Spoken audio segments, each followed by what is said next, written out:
Oh, okay. 159. I love Toyotas because they are the most dependable, require the least repair, the least likely to break. They are, and they hold the value really well. Made it. Debbie, are we ready in the back?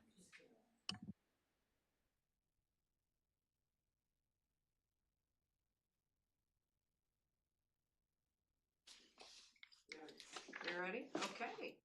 Well, we will open this board briefing at 2 p.m. Microphones. And shockingly, only Joel is with us today.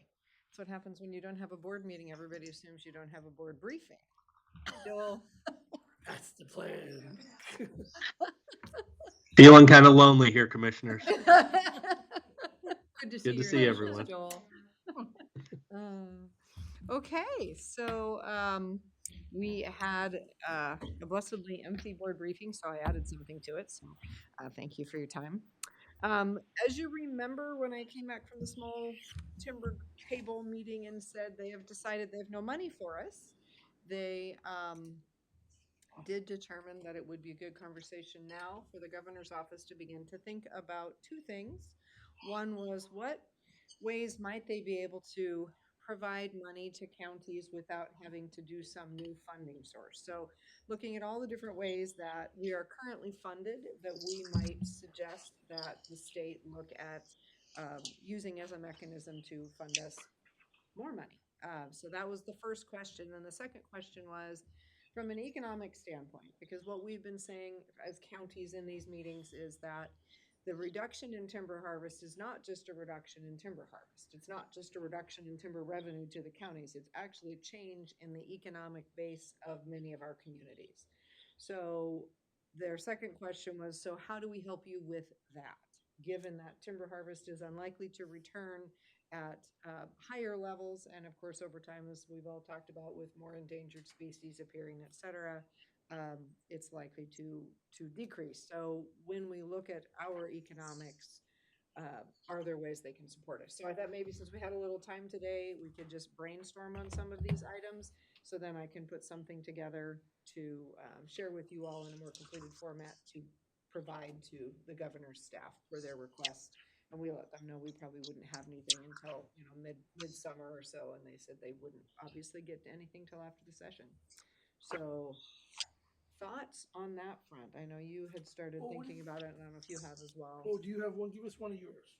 So for mine, I went through all the different departments where we have shared funding with the state. Um, so we can either start there or we can start with the more fun, which is the economic development stuff. Well, I also have thought about shared funding with the state. If, in fact, somebody asked me at a public meeting recently, like, why does the county have to pay the state back for tickets? Like when the court has to pay the state rather, and it doesn't stay here. And we talked to Tobias Reed about that. Why on earth does the clerk's office have to send money to the state, when we bring in so little? And so I think that cost sharing business and the things that um, the DA's office, could the state employ everyone in the DA's office, not just the DA? Right. I think there's real potential in that. I thought about that one too. I also thought about, at the very least, can we charge space rent or maintenance or the kind of things that were in that lawsuit that failed last year, 2 years ago with Crook County? But at the very least that. But yes, I put other employees down to deputy DAs, et cetera. I thought for the clerk, same thing. That why are we splitting and sending so much off? And I realized I don't know for elections how that, like, if there's a cost share with the state on that at all at this point. Um, I don't think so. I think we pay for all of it. yeah, and I was thinking, they should pay us when there's an election for state representative and those kind of things, right? I mean, it's not a local election only at that point. We're Mhm. doing it not only in support of ourselves, but of them as well. Mhm. So I don't know if they could, the way a small board here has to pay us to run their election. Shouldn't the state be paying us to run their elections? I think the ME is a great example. The state runs that program, essentially, the state should pay for the ME. Yeah, that's another good one I didn't have in there. We We talked, spoke about DA and even the stipend, they should be paying the DAs a better salary anyway, so we don't have to pay for a stipend. right, yeah, So that would be something that, if we're gonna talk about DA's office in general. yep, just a better DA salary so that we're not having to kick in. At Parks, we were talking about tickets, about changing our ordinance or changing it so that if police officers issue tickets now, then the revenue from those tickets when they're paid goes to the state. Right. So we need to change our process and our ordinance so the revenue stays here. And then someone in the meeting asked, why? Why does the state get it?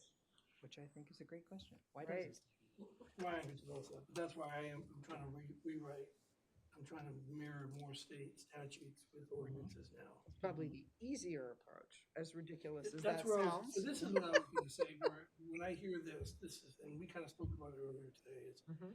I am,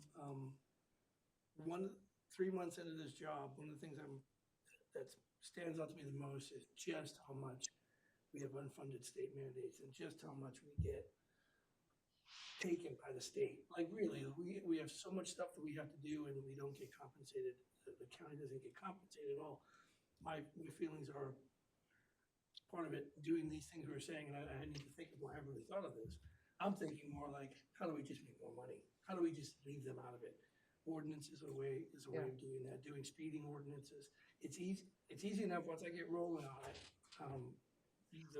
I can present them and we can check them out. Yeah, That is by far the easiest way to just not give them that revenue anymore. Yeah. And, I think we should try to find other ways of take them out of it. doing it, take them out of the loop. I would love if we could, like I immediately think economic development, I think of TLT stuff, and I immediately think, give us some, if we can't cut the land, give us, like you talked about, a resort. Yeah. Like up in the woods, like if we can't cut the trees, then let us make campgrounds out of them and make revenue off that. Campgrounds are, Conservation areas, you mean? yeah, conservation areas with campgrounds in them. Which is a really good revenue producer for the county. Or a $1 forever lease or whatever it takes if they That's can't what I mean, like transfer it back, identify- right? But I feel they're like, not gonna, if it's not in their harvest pattern I For feel, 70 years. for 70 years, I right? feel almost, I wonder, I mean, they're violating their own statutes, of their own codes, their own building codes of forest. It's forest land, but they're not harvesting it. It can't be used, and we're limiting what we can do on it. I think we can do campgrounds on all that, but I would like to see, I think, then again, bypassing it and creating our own ways of revenue for me would be a big one. Ordinances. I was saying we could have a lovely convention center retreat area somewhere up there in one of those conservation areas, right? Paul's, he's been saying we need to build something that would make money. So camps are quick and simple. A retreat You center is throw that some big. yurts up in you know. a conservation area where there's a bunch of hiking trails, or we have the Trail Keepers of Oregon come out, and we have them on contract with NAN anyway. We could have them go there and create some nice loop trails, ADA accessible trails. Back to the money stuff, I put down, Give it a whether or not we could get a percent out of the contracts that come to us for mental health, which was your idea at the budget committee. So to research that and find out whether or not we can do that. Similarly with the OHA grants that go to public health. I mean, is there any way we get a percentage for being here rather than to have to draw it back from there through indirect? So I put both of those on there for that list also. Okay, those were my thoughts, other than the CAFA grant stuff, which we already had going on, community corrections, which the state's already working on, trying to adjust that formula for departments. Oh, Rachel.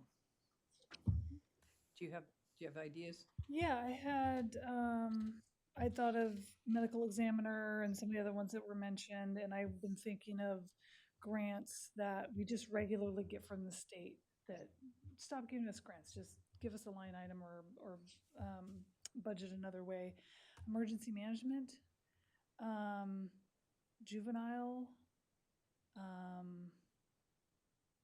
So juvenile, just like directly funding juvenile, Yeah, or I'm is there a thinking of- funding mechanism in there to? no, that one not a funding mechanism, but just thinking of, we're charged with taking care of kids. Yeah, Seems like that may be I'm sure it's a state mandate that we have to. right. And then additionally, thinking much bigger, when you originally brought this to do up at a couple board briefings ago, where my mind went was, one of the things that we want to do is a service level assessment for mandated services. Yeah. And we have all seen the document with all the statutes on it. I did an update a while back. Is going through that one by one and seeing, what are the ones that actually cost us a lot of money, because some don't really cost any money. And that would be an easy way to just go through and highlight them all and go, and actually maybe assign a value to it of how much those cost for us to implement.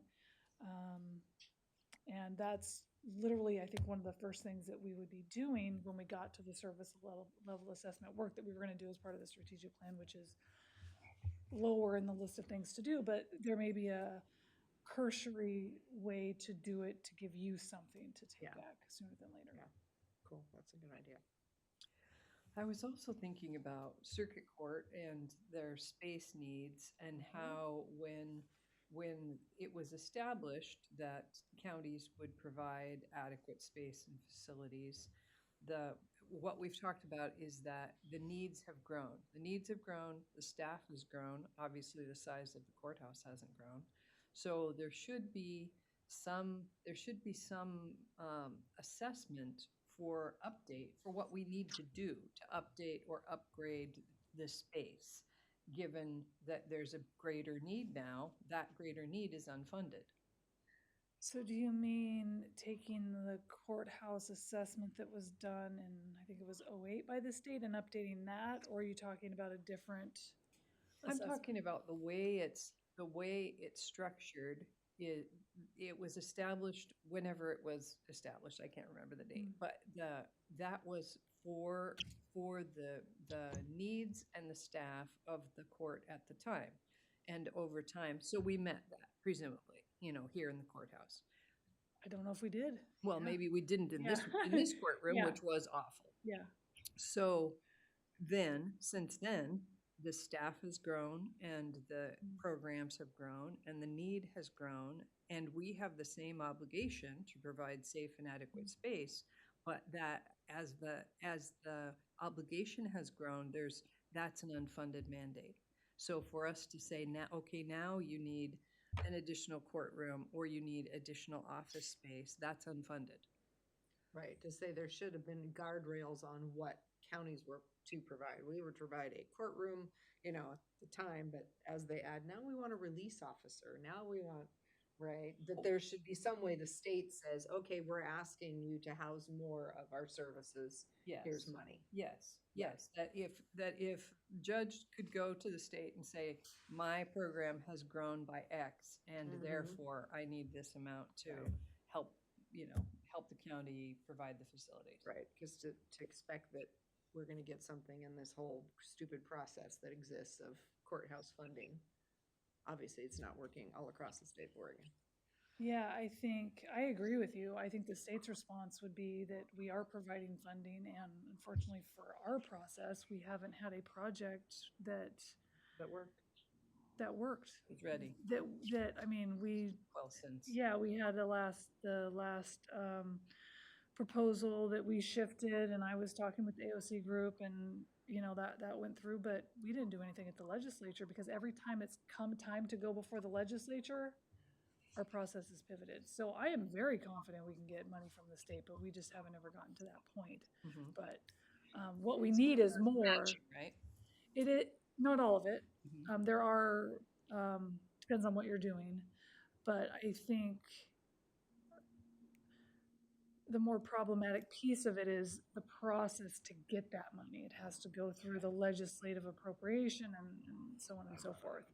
So an easier way to access the money may be part of the solution there, but they're big ticket asks, which is why they go through the legislature. Right. Right, and I don't expect we're gonna, many of these things that we send to them as thoughts, they're gonna just throw out of hand. But I also think it's a good opportunity for us to put everything in front of the governor and the governor's staff to say, do you actually realize how much the counties are being asked to do? And specifically why, for us, the loss of timber at this point, and your shrug to say it's a needed conservation plan, feels like such a slap in the face. It's because here's all the things we're trying to do. And then if there's some ringers in there that we think the state might actually do, and then they'll be the ones that we're pretty sure they're never going to do, but we want to put on the plate because we want them to have to say, we understand you do that on our behalf and no. Right? Because it feels like there's kind of a process there. So I wonder how easily it would be or how difficult it would be to come up with a cost for the unfunded mandates. Because I think that is a data point which would be interesting to know. And then we know it's realistic that Yep. you're not going to fund all of these, but Yep. these are the ones that make sense for you to fund. Right, and I think really at this point, it's trying to tie it to that general fund that timber was supporting, that it doesn't anymore, because the state was supporting these myriad of things by supporting timber, right? So, yeah, I think it's just making sure however we do that, we have it tied in a tight enough bundle to say, and yes, these are what we fund. How do you, Yeah, how do and you not split get- that? I Because don't- because I mean, everything general fund is generally timber and taxes and it just goes into Yeah. one pot. I think we run the, maybe not, but I think we run the risk if we have too big of a picture for them with too big of an ask for them just to say this is ridiculous. So I think we have to be thoughtful about how we do that. I think that number is useful for us no matter what, but I think I would be thoughtful about how we put it into the document that ends up being what goes forward to the governor's staff. Yeah, I Maybe was it could be thinking the that's- general fund departments. Yeah, I was thinking it would be, here's everything that we are required to do because of your mandates. Right. We're asking for support for this. Right. And because I think what they're also were asking us for is are there easier pathways than others? And so I think we might, if we did that, then peeling out of that, here are the easier pathways that we would see. The juvenile department gets 2 grants from the state of Oregon at this and this, and we have to backfill them this. You could just stop doing grants, to your point, and give the juvenile department money and increase it by 20%.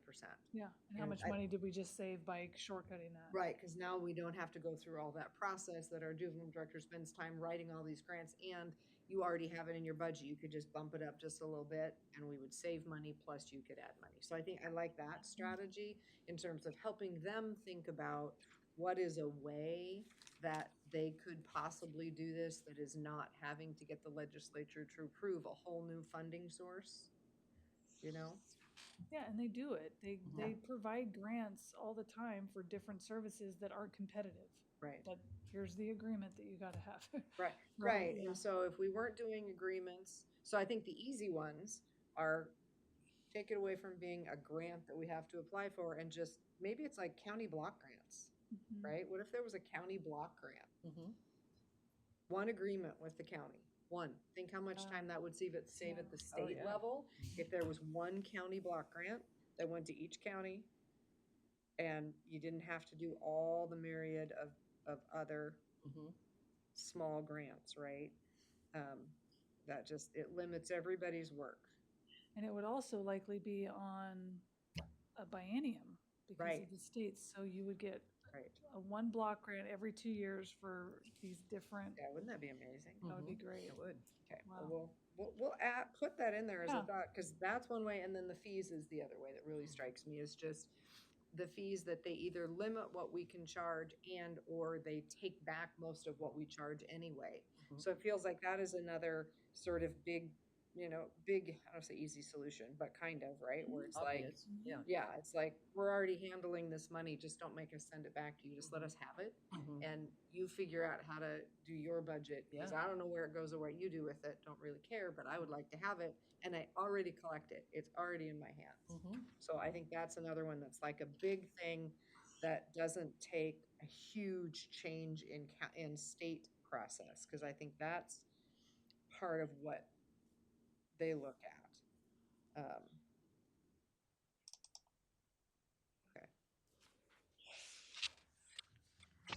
So then on the economic things, one of the conversations I had with Jeff, the governor's staff, when we were sitting in the room was, I would love to do, and you and I talked about this 2 years ago or something at NACO, right? A bigger economic plan for the county. And I know we've talked about it as well.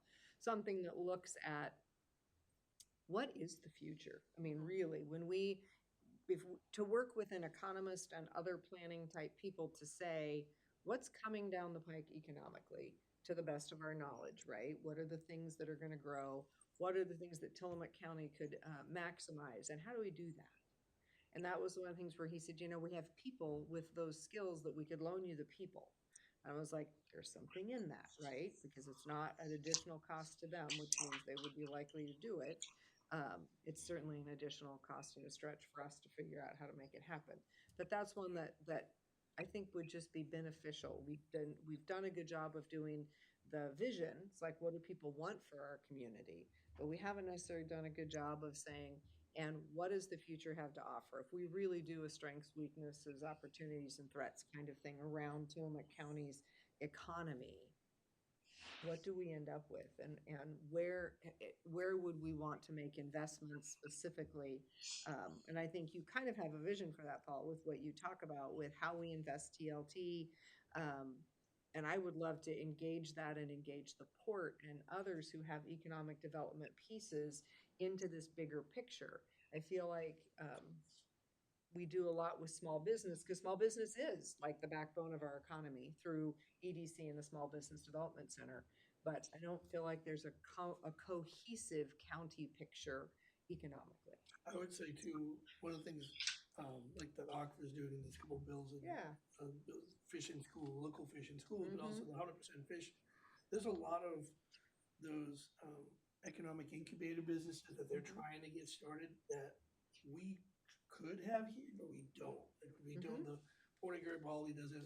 Both of those we have empty fish processing centers and stuff like that, and so there's very little opportunity for us to expand the blue agriculture of fishing, and that 100% fish is going to be something. Are you familiar with this at all? I haven't heard 100% fish. 100% fish. I'm going to not do a very good job of explaining why. But in Iceland, they have this program called 100% fish, and so like a typical cod was worth $7, and now it's worth $1,200 because what they do is they process it normally for the food, but now they're processing everything else. So they're making leather out of the skin. They're making collagen products make up for this. I have. So Oxford brought some of these scientists over. They would be happy to give us a presentation.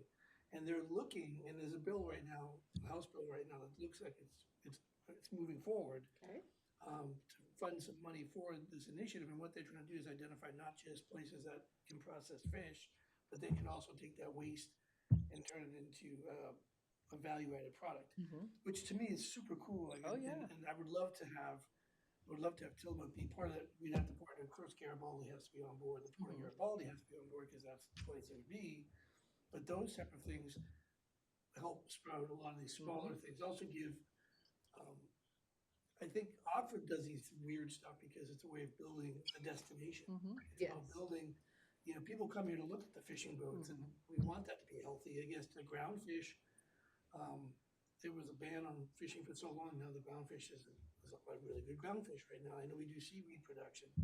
I don't know, again, we're limited where we can do that, so it'd have to be partnership, but I love those ideas of, like I was looking into making an eco-char out of the waste. We went up and did the tour. I looked into it, it's not a money maker. It feels good, and it's a cool idea, but it doesn't, you have to really have the lumber companies would have to be on board with it and be doing it for those reasons. But I like looking at some of these, I think it's part of this economic.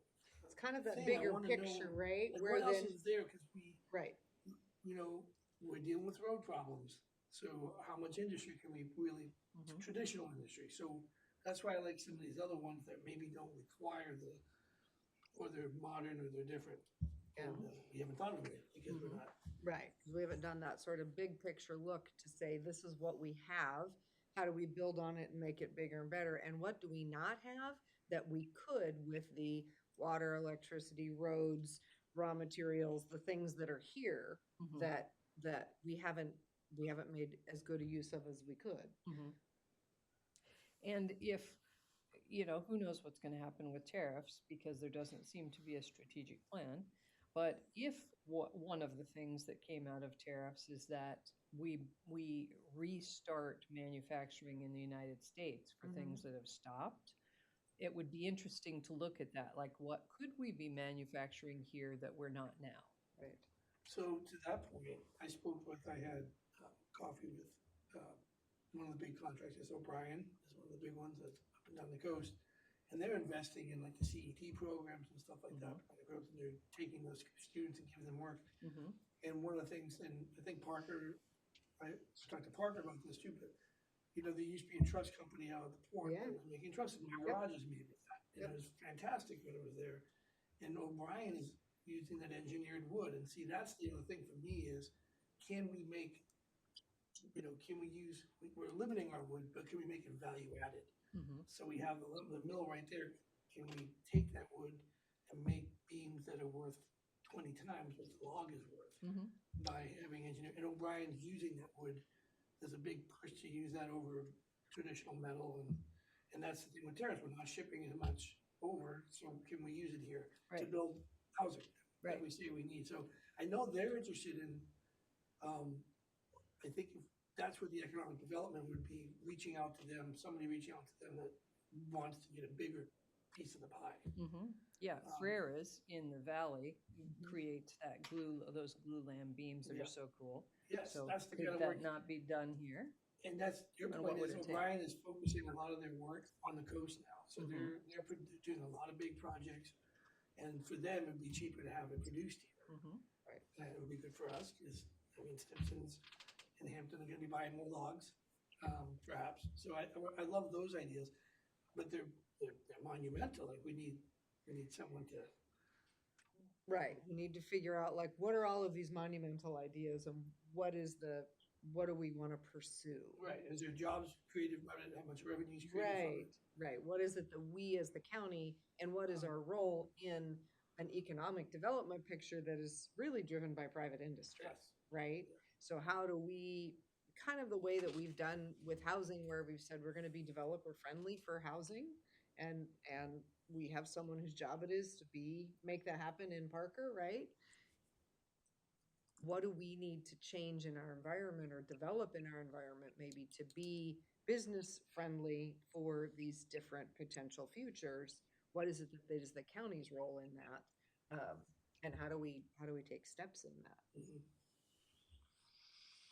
Something that isn't exactly on this list, but could be adjacent to this list is that that I think the state should pay for is dredging for the Port of Garibaldi. It completely drives me crazy that the Port of Garibaldi, which is key to a big portion of our economy, they have to dredge. They don't have a choice but to dredge. They can't afford to dredge. So they have to borrow money from the state, if the state will give it to them, in order for the state to do the dredging. So they have to borrow money from the state does the work, then they're paying back the state, they're paying interest to the state, and it's circular. And then this last time, the state sort of drug it out and said, well, we're not sure, we're going to loan it to you this time. But had they not loaned it to them, they couldn't have done the dredging. Right. So that whole thing it just feels crooked. Like the state should just be doing it as an economic development investment. Where did they borrow it from? Is that a Business Oregon thing? I think it might be. You could make a similar argument for any of the dredging. Right. Tarts Yes. Bay, those are state waterways, Yes. Yes. with exception. I mean, there's some odd tax lots that go out into waterways, but for the most part, that's all owned by DSL. Mm-hmm. Yeah. Good point. But yeah, that is a circular one. Right, and I think that if we identify some of those that go along with some of the easy wins, then it's kind of like you're working on Highway 6, which you know is not going to be an easy win, but you'll keep working on it. And that might be true of some of the things like dredging that are just part of this conversation, that we identify that is a county role to fight all of that stuff and at the same time investing in whatever this other thing is for industry. But it could lay out a roadmap for what we're trying to do for economics, both these kinds sure. of things and new things. For sure, that we because, currently yeah. don't. And if the Port of Garibaldi didn't have that big payment to pay Mhm. for their dredging, then how could they invest that money? Because Right. that port is all about economic development. Right. Maybe it could be toward the 1,000 fish, 100%. 100% fish. Yeah. I think I saw come the back to TLT. right. I think I saw an article about that. Is it on the front page of the It did. It's Capital on- Press No, or it's something? on that other magazine. Okay, The article- okay. It's on my desk now, Yeah. but it was asked. It Yeah. made the rounds. Yeah, it's interesting. Um, Somebody told me, oh, Suzanne Weber, Senator Weber told me she had been to that presentation and how impressive it was. yes. I'm actually planning on my own nickel going to, I'd like to go to Iceland. and see Iceland? it, Awesome. Just to go, Yeah. but also. see it. Yeah. But as long as you're there. But while I'm there, While you're there, I would stop definitely it. Yeah. check that out. Stop it. Field trip. Yeah. Right. Yeah, We're still so- trying to get a local field trip. Yeah, Speaking of which, let's talk about when we're going to go to Oceanside together. yeah, without talking about too much. Right. Uh, I think Debbie's gonna dig out some calendar Actually, we dates, can right? Talk about that under our yeah. Yeah. today. session. Yeah,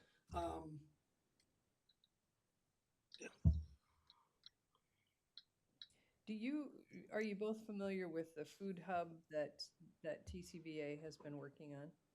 Mhm. Okay. TCVA has been working on a food hub that's about economic development, and I think it's about to split off, if it hasn't already, to become its own 501c6 probably. So that's all about economic development, and it's really cool. So to your point about do we have a whole picture of everything that's going on? Probably not, because the things that are going on are piecemeal. Yeah. I think it would be amazing to have the picture, even just that starting inventory of like, what is happening, what's already happening, right? yeah, and I'll tell you, it just made me think of this when you said that. One of the things that frustrates me with the state, and I've talked with Sarah about this, so you guys will know about this too, is, it's not just unfunded mandate, it's these archaic zoning rules, like agritourism is huge. Back east, it's huge. When I go back there, something that what Josie Farm's trying to do,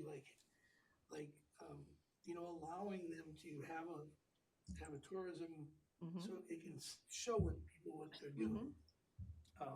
And also selling their products, fresh cheeses, a lot of the smaller farms. But zoning wise, they can have a stand, but they're very limited on how much they can do.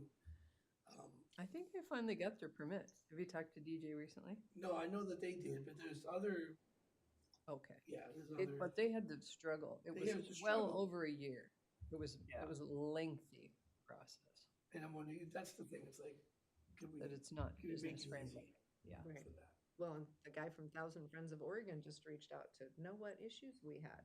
I imagine they would be one that would be fighting against probably the ability to change that zoning, but Oh, interesting. because, they're very much, the land use system is Absolutely. here to protect. And so I said I'd love to have coffee sometime because he's going to be up in Halem and I'm not going to be here that weekend, but I'm curious I've Yeah. never visited with them, just to visit with them and see, are there some places we could cross over and if at the very least talk to them about our challenges when they take the approach they take.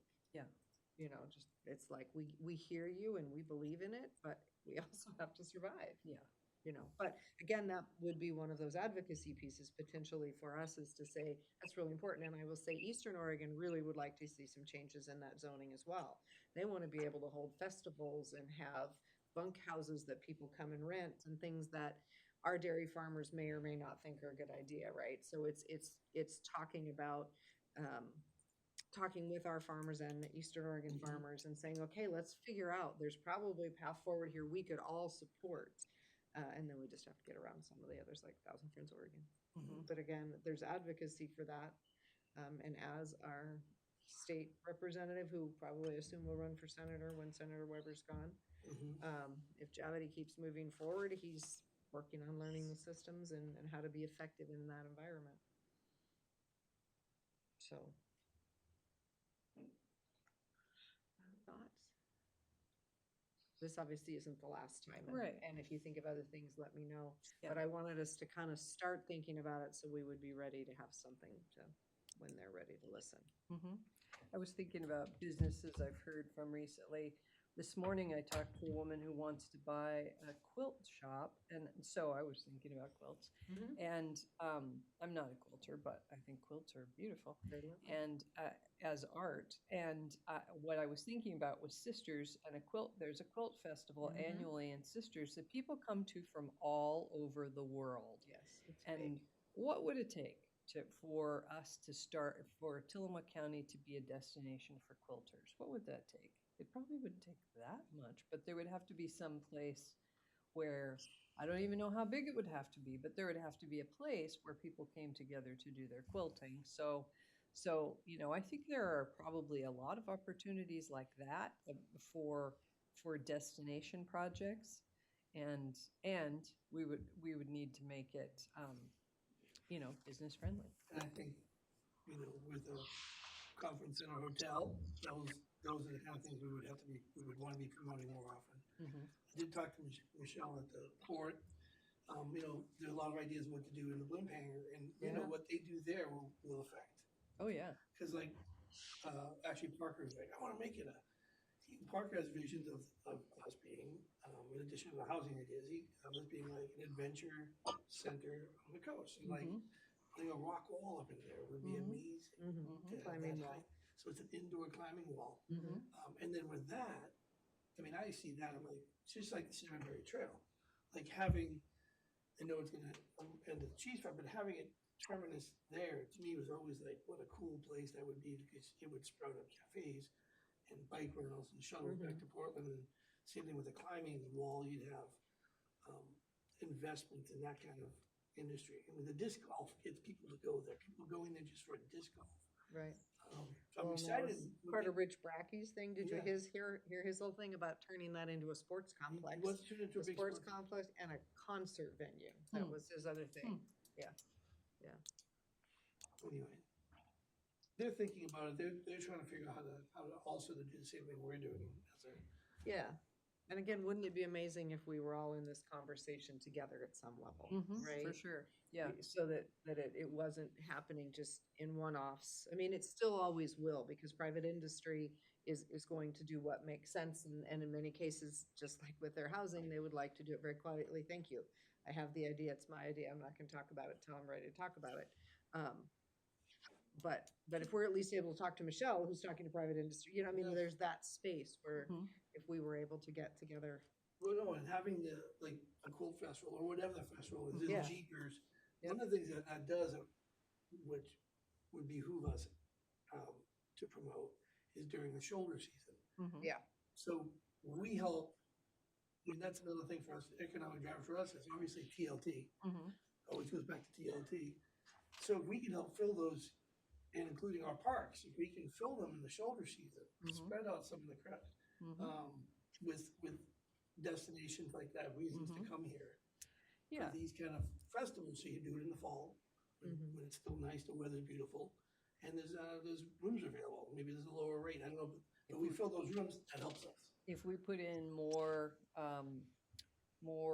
little cabins in one of our own parks, more Right. little cabins, and have, like, there's one shelter at Barview that could be used for a group. It could be set up with a whole bunch of sewing machines. We could do that kind of development in our own property, which is an interesting thought. I was thinking about Kelly Howard. I don't know if you two have heard from Kelly Howard. She's a glass artist. She lives in Tillamook County, but she has her business is in Lincoln County. And for a couple years, it's called Jennifer Sears Glass Studio. It's at Taft. It's right on 101. Yeah, Oh, I think I know where it is, yeah. And it's cool. You can go There's a in there little and blow glass blowing glass, right and it's there. very cool. And there's a gallery, but also interactive. And I've heard from her several times that she would like to have a glass studio in Tillamook County. She'd like to start a business here because she lives here. She wants to work here. And for several years, she has not been able to find the right space for that, which just made me think, like, where could it be? It should be possible for us to have a destination area that's about art you know, where there could be a glass blowing studio, there could be this, or, Okay, you so know. goes back to us investing in properties and one of the, and there's, and I don't wanna say it, I'll talk about it later, but that's a great idea. Um, it would basically be, it, Parker used the word, it would be a tourism incubator place. Mm-hmm. One of the things was, again, having a lot of, if we want to improve or have more food trucks in there, if we had a kitchen that they could use, that's one of Right. the hardest things for them Yes. to do. I love that idea of having a space maybe that we're making, when, again, I'm always thinking, how do we make money? Mm-hmm. We set up a space Mm-hmm. for industry, for businesses like that to come in and do glass blowing, you know, that we're making rent. Mm-hmm. But we're also, I don't think this county's never really had this kind of thinking of like doing this kind of thing, knowing that we're gonna get money on the other end. Like Mhm. this, all the businesses are gonna benefit, but we are as a county too. Right, Mm-hmm. and I think the trick is to figure out where is our lane? Mm-hmm.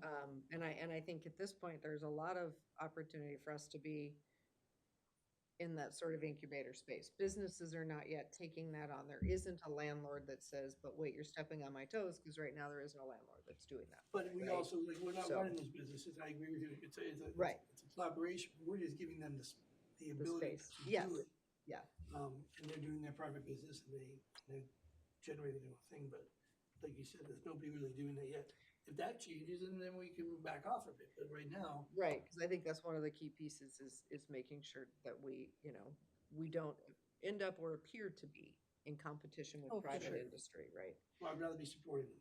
Yes, 100%, Assisting them. yes, right. So I think that's one of those pieces where we go, okay, what is the best role that we play in it?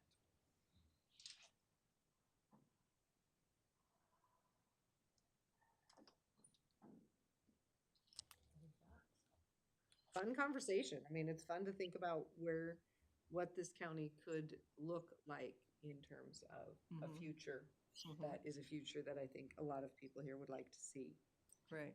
It's also fun not knowing, like you said, we do a little digging, we're gonna find another interesting, you know, like this wave, electricity machines, like, you know, they're making them small, like, there's all kinds of interesting things happening that we don't have time to look at. Right. Do you have more?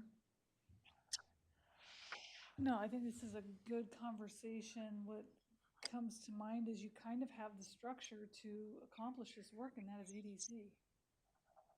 This stuff that we're talking about is what I have always thought EDC should be doing. And, you know, I know there's been, you know, they're charged with different things and there's been transition over the years, but this is screaming EDC to me. Not that it's necessarily Terry doing it, but that is the structure. Those are the entities. That's the government. You're part of it already. It's already built there.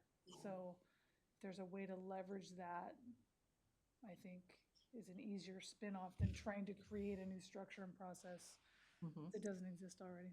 True. Yeah. Yeah. So if we were to have economic study, like a countywide economic study, maybe it could happen through EDC. Yeah.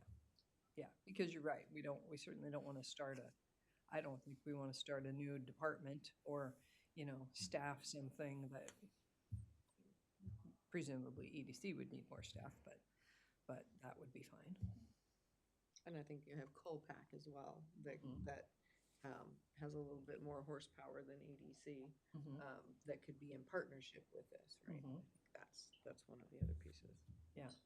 And there's a very natural overlap between TCVA and EDC that isn't currently, I think there are some things they coordinate on now, but they work, it seems like silos. So I don't know if they would describe it that way, but there may be opportunity for there because obviously a lot of the TCVA work is economic development for our tourism related businesses. And it sounds like so is ACFA. Mhm. So it's one of those where if we were to work with the governor's office to say, we want to borrow the resources that you mentioned, Jeff, and we want to do this kind of work in a study, and certainly it would be centered, we can center it within EDC or in partnership with EDC, and making sure just that we get all of these other partners that we've talked about into that work. but really, I think it's a little bit bigger than, certainly in my time here, I've ever seen EDC look. Uh-huh, true. Um, So, there is that piece. And I've thought that they should.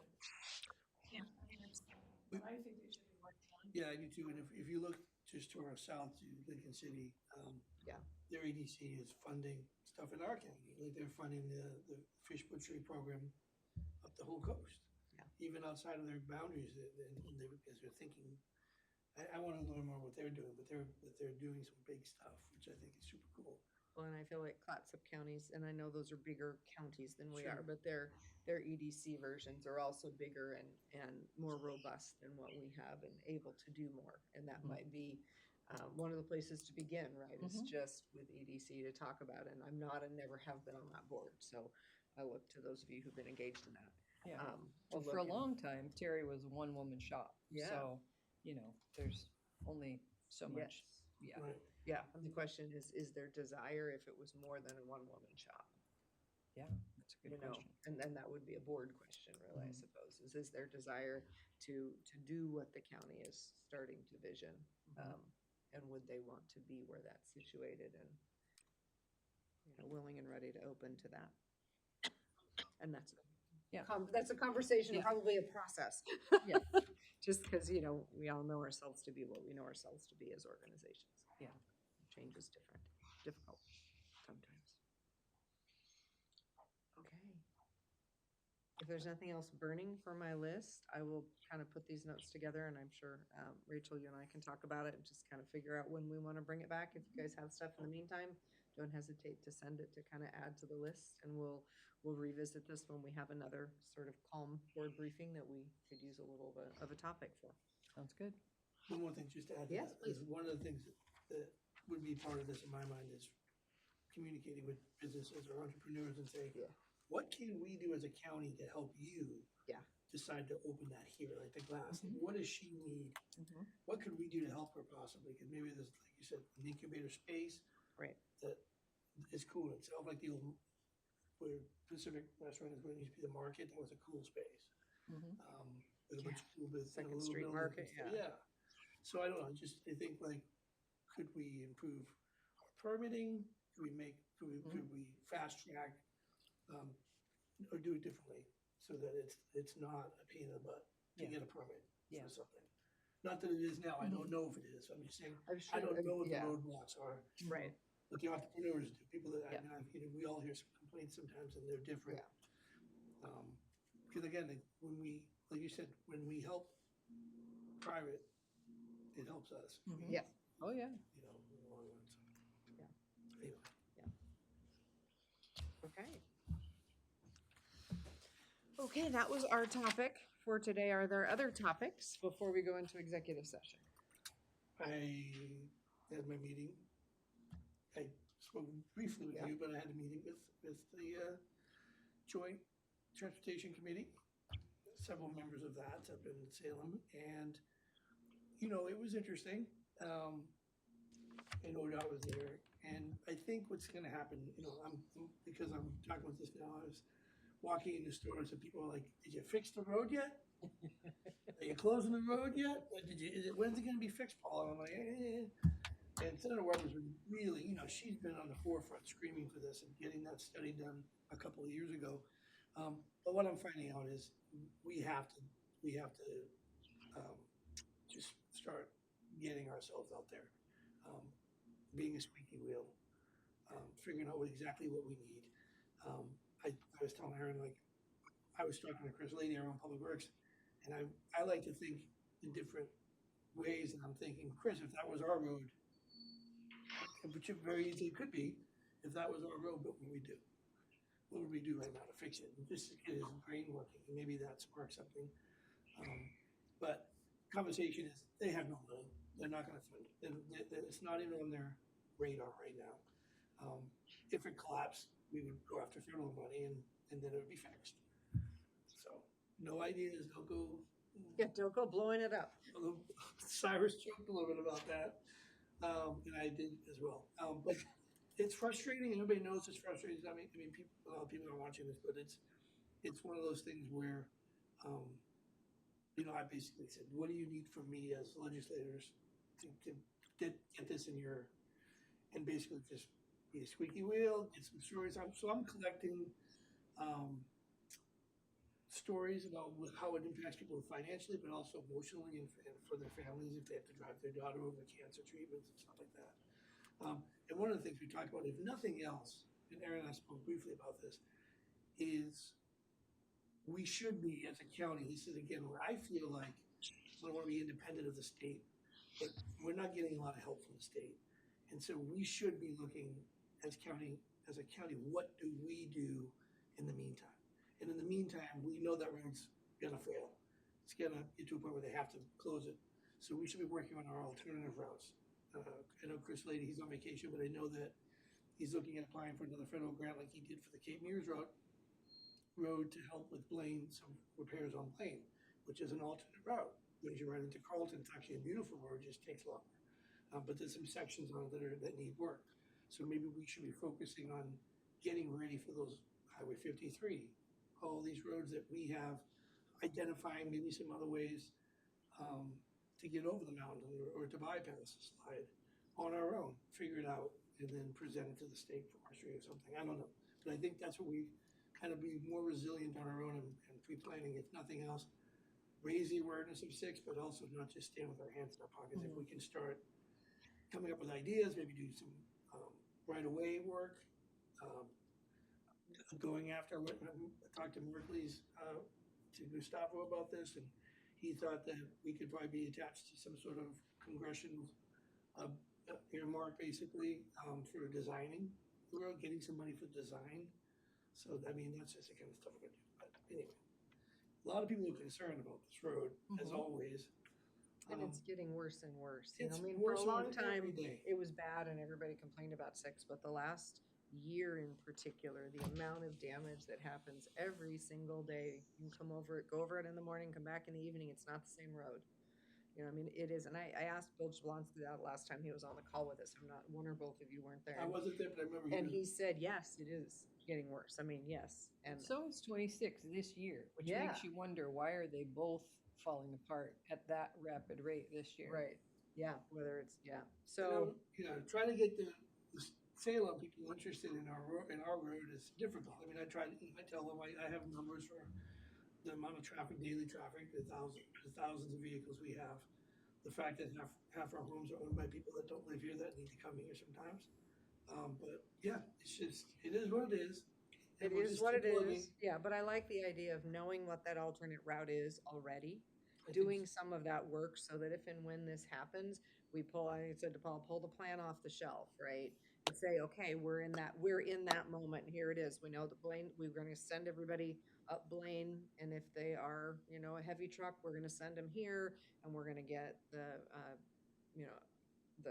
TCVA getting their message out. We're going to have a pull list of people who don't live here that we're going to send a letter to that says we are so, we know that you're hearts in Tillamook County and you'd like to spend your weekends there with the road being out, here's the new way, whatever, Yeah, fun things we because that's decide. one of the things I started researching the 91 slide and then the 96 slide. The 91 slide closed for 2 months, shorter season, but businesses were having to borrow money from SBA, getting SBA loans just to pay the bills. And that accidents increased on 53 because more people were using that road. So they start using alternate roads and they're not built up or they're not prepared, they're not striped. Right. Maybe they need guardrails. Maybe that's what we should be thinking about now. But also letting people know, like you said, now we have a tourism industry, TCVA. They can advertise, say, hey, we're still open because the businesses. Well, one, we need TLTs. We need short-term rentals to be full during season. So I think that's part of the plan on the wall. Yeah, but I like that. I think about what you all had to do during COVID, which was like, oh my God, there's no roadmap for this, right? We have an opportunity to create a roadmap for this, for the closure of Highway 6, and actually be ready when it happens to say, okay, flip the switch. We are going to have to, it's going to be different, but at least we're not starting at ground zero. We Sure. would be able to say, yeah, we know Here what are the needs to happen here. possibilities. Here are the Yeah. possibilities, Yeah. right? So I like that idea. I think it's valuable for us. There are a lot of things I think we get to do in parallel. You Yeah. know, we're gonna fight like heck to try to get the state to stay with us on this and do the best they can. And then the other side of it, we're gonna get ready to manage what we have to. Exactly. Yeah. We'll be proactive and we'll do all that. So that's all I got. for And now. it isn't our job, you know, I think it's not our lane at all to re-engineer it, to come up with a new No. route for it. However, it would be very interesting to know if a re-engineered route would go through federal land, federal forest, because that's the most likely way to get it paid for. Yes. Like the same as Cape Mears Loop, the same as Blaine. Like the last time there was a major construction project at Blaine, which might have been 2007. The reason it happened was that it goes through Sayusla National The Forest. flop grant, the So, federal land, right. federal access. The land access. access program, right? Is that flap? Yeah, and so that's what he's gonna do for Blaine, and you're right, if we had more federal land up there, and I just got that and say, oh, sorry about that, if we had that, that would be a huge option. Yeah. But we don't, it's not even in our Oh, we county, don't. it's in Washington Right. County. Most of the damage, most of the bad parts of the road are in Washington County, but Okay. it's not a priority for them. Right. So we'll make it our priority, at least Yeah, because it's our access. We talking don't have- about it. Yeah. Yeah, anyway, Okay. We'll get you connected with Commissioner Willie. Yeah. Because I sit with him on the, That'd be the great. timber stuff. He's on that with Perfect. me. So we'll get that connection. Anything else? County kindergarten tomorrow and and I'll be gone Friday. for the next couple of days, So I sent you the flyer for the tour for the new in commissioners September. in September. It's September 17th and 18th. So dinner on the 17th, tour on the 18th. Invitation to all the new commissioners and of course any other commissioners who have not yet taken the tour or someone who just wants to take it again. We will probably, as we kind of get a sense of how that enrollment and so forth, we will also invite state electeds and their staff to join us. So we'll see if we can't get a good full tour going on that one. So you have not done one of the tours. Are you familiar with them enough that you don't want me to describe it? Yes, I'm good. Okay, perfect. If you would just bring that up to all your compatriots, I would greatly appreciate it, and they will be getting information from AOC as it gets closer and so forth. But if you can bring it up, that would be great, and then I'll have Mackenzie follow up with sending that flyer to all of your class. Perfect. You Okay. have not been on one? No.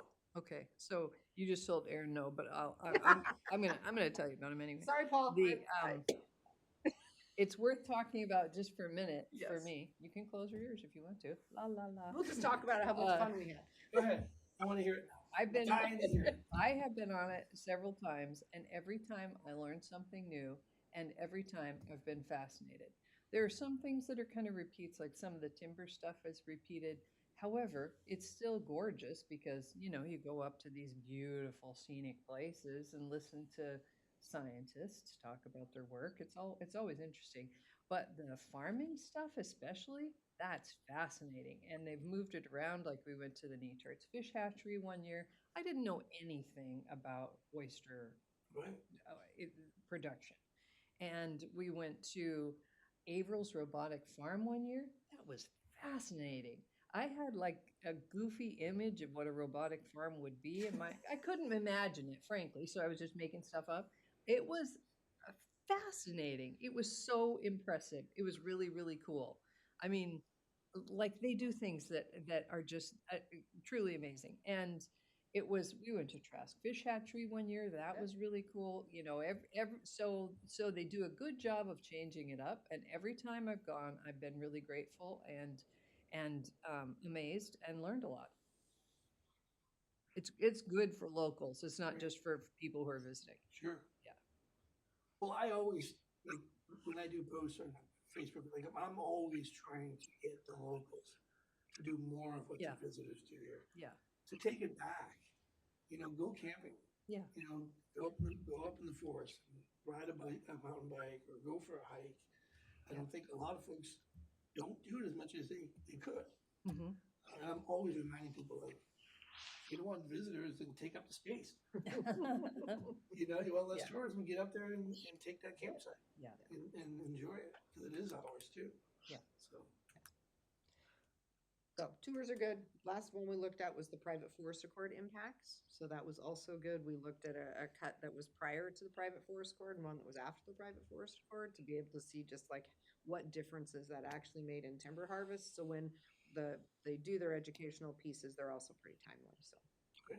yeah, push it, and it's just a good time. All your friends can come see you in Tillamook County. We're serving dinner, and yeah, AOC will help them know where the accommodations would be, and then we all have the tour together. That's how it goes. Fantastic. Okay, thank you. Biological opinion. So I was in Salem on Monday, and Commissioner Bethel came up and said, "So did you hear about the BIOP?" And I said, "No, tell me about the BIOP." And she said, "Well, our lobbyist was in a meeting in Washington D.C. with the administration and the head of FEMA, and the head of FEMA said, yeah, we will simply negate that biological opinion, and we'll get Fish and Wildlife Service and NIMS to reverse what they've said, and Bent's will make a bill and it'll go away." So I don't Come have. on. So Tariffs on, tariffs off, tariffs off. right? Biological opinion on, biological opinion off.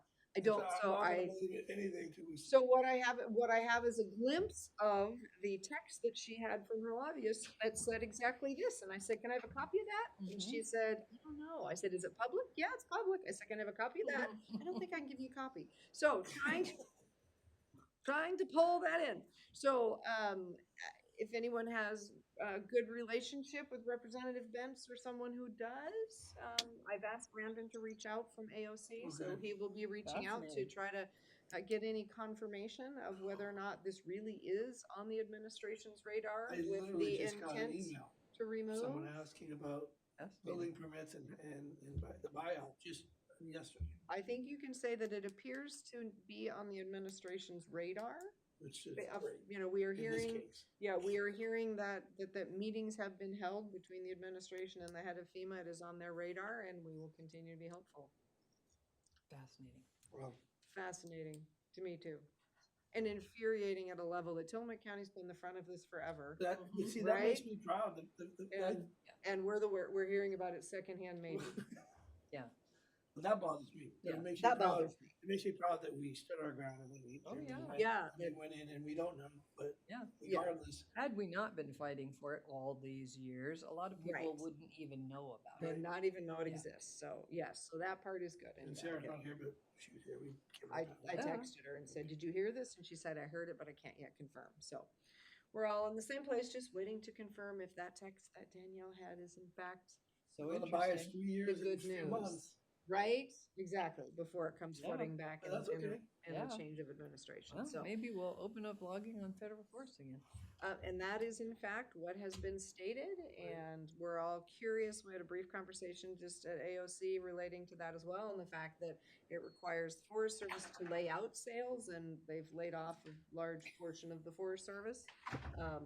But that it, you know, if they remove enough of the requirements, they probably can figure out how to do it. So, So we're just interesting. watching. Yeah. Same with the HCP, Courtney Commissioner Bangs and Chair Quayla from Clatsop County were back in Washington DC last week and had conversations that they thought were positive for a potential change or removal of the HCP. I'm not as confident in that one, but For the federal. because it's at the federal government being reviewed right now, and the federal government has the opportunity under its review in the EIS to determine that it is not a valid document and that they reject it. And if they do that, what they're essentially saying is, you have not done a conservation plan that we believe is good enough for us to issue you incidental take permits. Oh, Because that's the federal role in this is they issue the incidental take permits, which say, whoops, if you killed an owl, it's okay. You have given them so much other habitat, you can go ahead and cut that one. So that's the federal hook, Okay, and that's why okay. it's sitting at the federal government right now in review. The opinions are mixed on whether that would be good or bad to get it kicked out, just because then you go back to business as usual, which is the environmental group suing. You know, you go back to Coho lawsuit and those things that we've been fighting for years. So it's kind of a catch-22 as to whether the HCP is better or worse. More to come, but again, apparently we're on the radar of the administration, according to Commissioner Bangs and Chair Quayla from Clatsop County. Okay. So Hmm. we will see more to come. Yeah. So I have one more thing. Mhm. I realized that I'm writing a letter on my own behalf, but it may come back to Tillamook County, so I just wanted to make sure that it was not in opposition anyway to what you two were thinking in case someone came back to you. The Middle Income Loan Fund is going to come out from the state, and this is one where a county or a city can get a loan from the state, and they can then provide it to developers who are building. It's a tax increment financing process to repay it. So in essence, it's just like our tax abatement program, except instead of the developer not paying taxes on the back end, in order to make their return on investment better, that's how the tax abatement part of it works. This is, you give them the money up front, and then they do pay their taxes, and that tax piece pays the loan back. Interesting.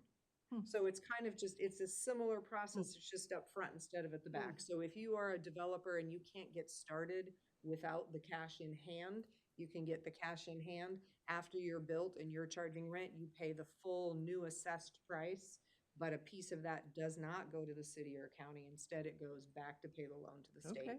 And the county has to say, we're on board, even for the cities to use it, since we are the collector of taxes.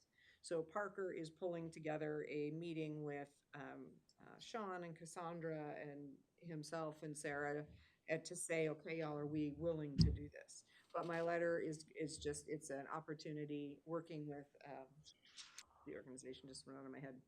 But it basically is just a way to say, hey, we think this is a good tool. Mm-hmm. So but I wanted to throw that out there before somebody contacted one or both of you and said, what is this about foregoing taxes for development? Mm-hmm. Well, thank you for bringing it up. I had not heard about it. Just on the surface, it seems like a good idea. The tax implications for us would the entire tax payment go toward the payment of the loan? Only the increased value portion, which is the same, which is true of our tax abatement. It's the So, increased, okay. increased value portion. So we lose nothing that we already have. Okay. We simply forego getting more until that loan is paid back, and then it jumps up and we get that amount. Okay, I support that because, as you're saying, it's similar to what we're already doing. It's similar to what we're doing, and somebody would not be eligible for both. It would Yeah. be, you know, Okay. one or the other. Do you want the money up front, or do you want the taxes, Okay. foregone on the other side? Cool. Okay, all right, thank you. I didn't want to have that hit the paper and have you guys go, What? what? We never said we would do that, and have you have constituents that come and yell at you about why we're going broke, but we're forgiving taxes. So, I think those were my two things that I just wanted to get on your radar. Okay, we're moving forward with the 29-183 campaign. It's going well. All the public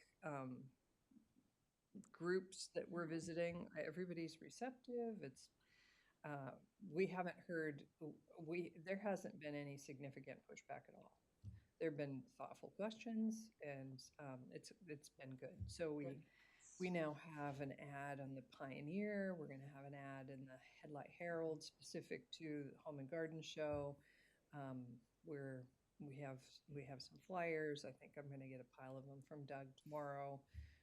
So you're welcome to have some flyers if you have opportunity to pass them out. So I think all that's going good. Doug presented to the Mornings on Main Street at the Tillamook Chamber, and he said the presentation was fine, and that when he was done presenting, Justin spoke up and encouraged people to think about it really carefully. But he also said, when Justin was talking, he also said, "Well, I assume this is going to pass," and I've heard that from several people. Like they assume that there isn't the amount of opposition to this is limited mainly to short-term rental owner operators. Otherwise, people are like, yeah, it's not very much. It makes sense. The argument makes sense. The reason makes sense. Texadurus. Yeah. I did see the article hit Facebook, and there were quite a few people with negative comments on Facebook. I don't know, they probably didn't read the Headline Herald article because they're probably behind the paywall. So they just read the headline and they were, but most of their comments were responding to, we don't need more taxes, blah, blah, blah. So I'm assuming they didn't read it and then just were Yeah. reacting to a headline. Yeah. So, yeah. Well, good. I was gonna ask about ads, so that'll be great. Get Yeah. ads out there, because somebody else said to me, I haven't seen anything yet. I said, it's coming. I promise you, it's not far away. Yeah. But they haven't seen any information yet, so Yeah. good. Well, the interesting thing too, and do you need any, I mean, is there any more, I'm gonna be at the lawn and garden, or Home I'm and gonna do garden. Saturday, I've got Sunday. Good, good. whatever. If you're willing to, I'm Sunday, because I've got a different thing on Saturday, but are you at County College on Saturday? Yeah, I think I said Sunday too, but. Okay. I'll figure it Yeah, out. I'll get there At some point. Yeah. Okay. if I'm, I mean, I Patty get back May. from. No. Is it this weekend? no, No. it's next week. Oh, it's next weekend. So Never I'm mind. not- Yeah, you're fine. So you've got I am Saturday. leaving on my trip, but I'm around that day. Okay. I'll Patty- figure it out. I can work yeah. either Yeah, way. I think, yeah. Patty's expecting you Saturday and you. Yes. 'cause Okay, I had yeah. something else. Yeah. I just So, committed. Yeah. So what Too many you, things on the calendar. what you could do that would be helpful is our letters to the editor. Okay. Because those are getting printed. Oh, They're, they can go to the Headlight Herald and the Tillamook County Pioneer and North Coast Citizen and Pacific City Sun. Well, And when I sent you an email, would that be okay for me to use that then? So, do you remember what that was? no, No. did you? Yeah, you probably didn't read it. I probably didn't. I just spent, 20 minutes of my time writing. Are you sure you sent me something? Yes. Okay, It's okay. It's just All 20 right. minutes of the public's time. I will, I'll search your name in my email. All right. When did you send it to me? Last time we had this, A couple weeks ago? when I was talking to you about, I don't know. Okay. I'll look for it. Okay. It may not got, it's not uncommon that I don't hit the send button. Sometimes. Might have a things get stuck beautiful in letter drafts. just written In the there. draft part down Yeah, below. things get stuck in drafts, yeah. Yeah. So, no worries. I But don't intentionally ignore you. either way, Could have happened. if you don't remember it, so I can use it. Yeah, yes, please. Yeah, That'll be and easy. if you're, yeah, Yeah. Yeah. I'll probably write something up. great, okay. The other thing is yesterday I met with the Parks leadership team to talk to them about the new idea for how to receive payment from Parks to the general fund, transfer to the general fund and replace it with TLT to invest in facilities. And they had a lot of great questions. They had a lot of great ideas. They were largely supportive. It was a very good conversation. So I haven't done this yet, but I'm gonna type up all their questions and suggestions and share them with Rachel, because they asked things that were very logical, like Parks decided in the process of the budget workshops with Doug, Parks offered to make a transfer to the general fund, which they started to do, I think, already, and that was $150 a year. And so they asked, oh, well, can that transfer be returned with TLT? I said, yes, it's the first time it's come up. And they asked, what's the process? How will it work exactly? Do we need to identify projects? And I said, we don't have the details yet. We're still working on that. They asked, I just had something in my head that flew out. But anyway, I have notes, and they asked a lot of great questions. And they want to know. They asked about how to immortalize what I presented to them, that if Parks makes a transfer to the general fund, that will be backfilled with TLT for facilities. They said, okay, so is that forever, or later when there are different commissioners in, could they just decide to not replace it with TLT? So I said, we presumably, yes, maybe. So I said, we will talk about how to, if we want to establish it as a board order, or we want to immortalize it in some way so that it has the same kind of, this agreement, which is fair and appropriate, has the same kind of weight as the agreement to move the original 30% um, to parks or rather roads. It's obviously not the same thing, but the same, like we as a board respect to that agreement because it was made and it was right. So how do we as a board say, we're gonna do what we can to make sure a future board of commissioners doesn't just take money from parks and not replace it? Right, and I think having that in a board order, I mean, that's kind of what we've been talking about is codifying these things, right? So that it isn't, that any decision to change it requires an active decision and a change of a document in a public meeting, which just makes it a little bit harder to renege, I would- for lack of a better term. And I would add, I wouldn't do it specifically for parks. If you were gonna do it in order, I would just say, I would use any department, because we could also do this with other departments. We could do this with Public Works if we wanted to, if it was a road that led like the Lighthouse Road. And I would So suggest, rather than specify, because but to still protect that, is just that. But go ahead. I was talking with Kit from Yamhill County, Commissioner Mhm. Kit. And we were talking about budget and we were talking about general fund and beginning fund balance. And he said, yeah, when our general fund balance gets low, we just go to all of our departments and take some out of their beginning fund balance and put it back into the general fund balance. So I would suggest that as we are learning, there's a lot more freedoms than we know, for the ability to actually recognize that we are one government, that while we have special revenue funds, and while either they are or are not a part of us, they don't exist without us. Therefore, while we have been very, very careful and very intentional about keeping them separate, that is not necessarily an absolute requirement, and other counties are doing other things. So to the point of codifying and putting into what is our policy, Right. our policy may be that we do not, at this time, take revenue from a beginning fund balance or as generated in a department unless we replace it. I mean, if that is really our intention today, we can state that, and it would be not necessarily just parks, it would be all departments, because if I'm understanding correctly, at least at this point, Yamhill County is still there. They haven't been sued. They haven't, been taken to court over the fact that they take from everybody's beginning fund balance when they need to fund it into the general fund balance. So it's a very slippery slope that we want to be super thoughtful about, and we've said that from the very beginning, that we want to be super thoughtful about it.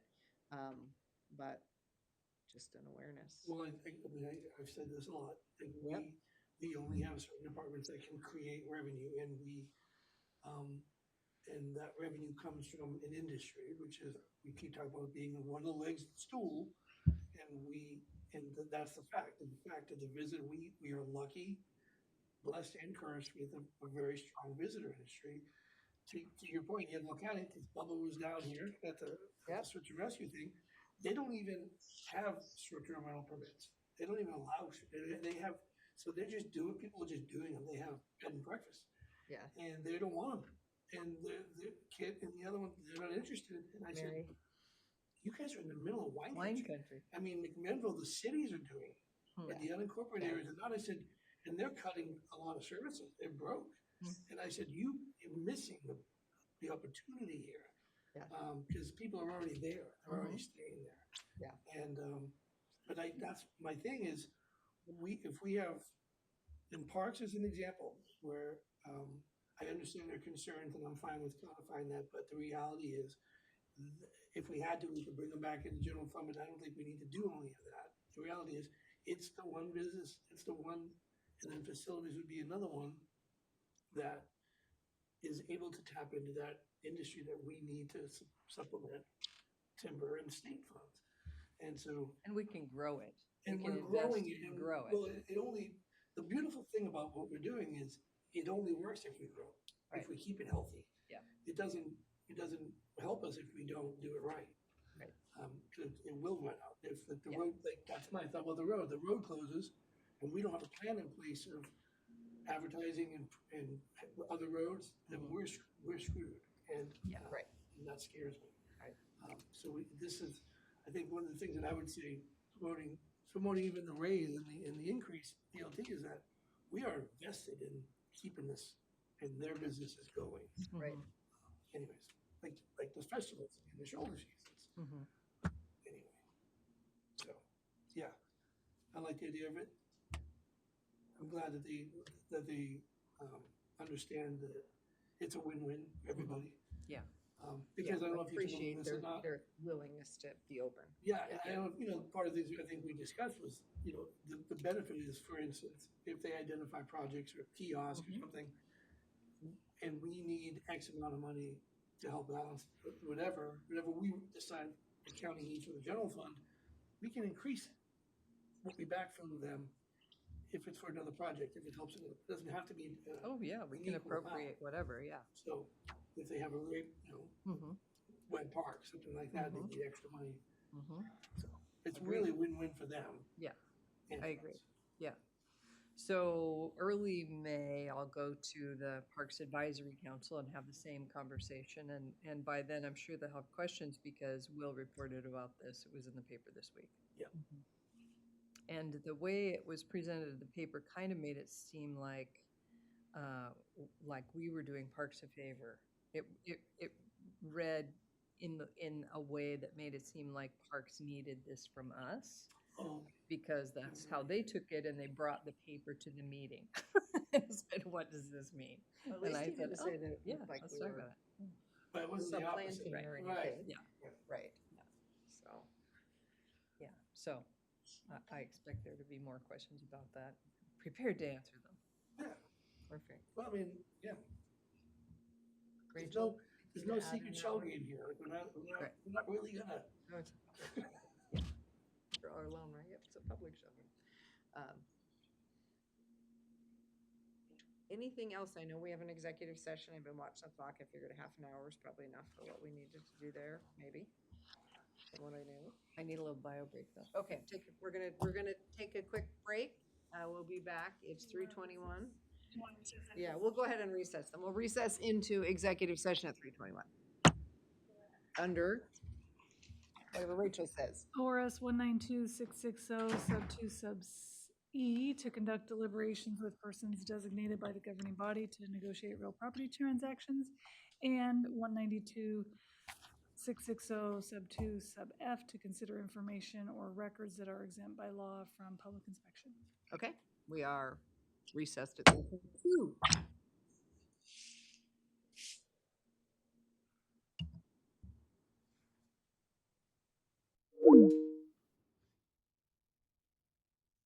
Paul for my reminder. Guess you've been doing this a lot.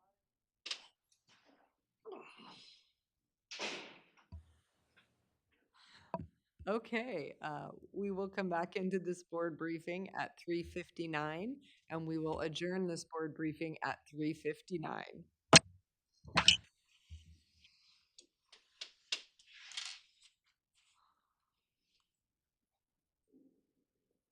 Did you see that? Debbie just yelled at me.